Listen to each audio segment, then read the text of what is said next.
Kamusta ang ating truck? Ayan, covered pa rin ng snow. Malambot na siya. Ito ang lilinisin, yung isa. Yan ang ida-drive. Siya ang ating lilinisin. Ay, ayan.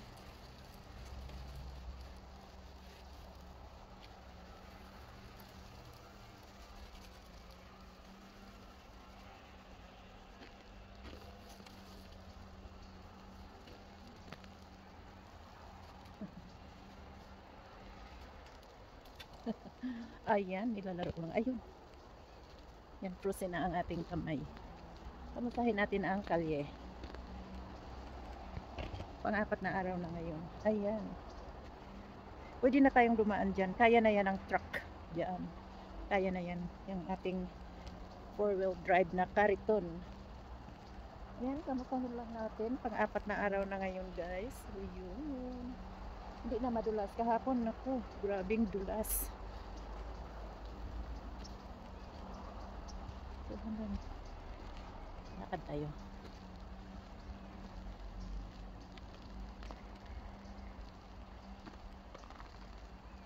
Yeah, kapag ginawin ka guys, hindi mo kayang lumabas dito nang hindi ka balot.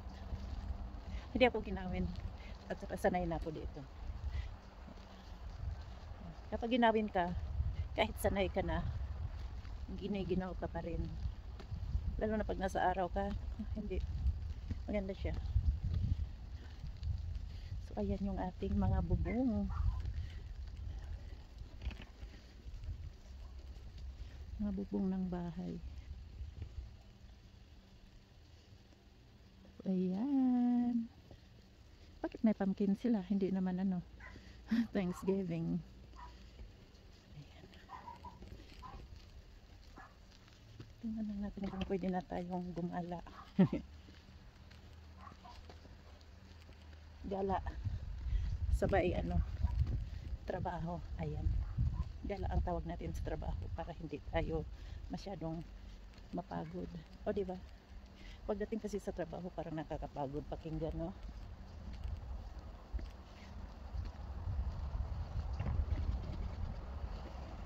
Yan yung binobuldos namin nung isang araw. Dito namin nilalagay yung mga snow. Tigas na niya, oh. Nagiging na siya, ice. Ayan, binobuldos namin yan nung isang araw.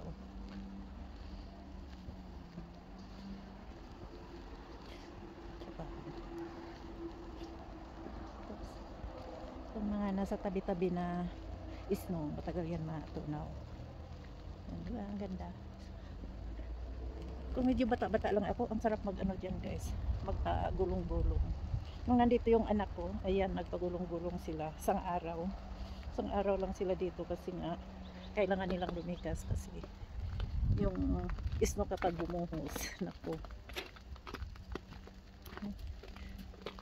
narinig nyo yung inaapakan ko, yung mga ice.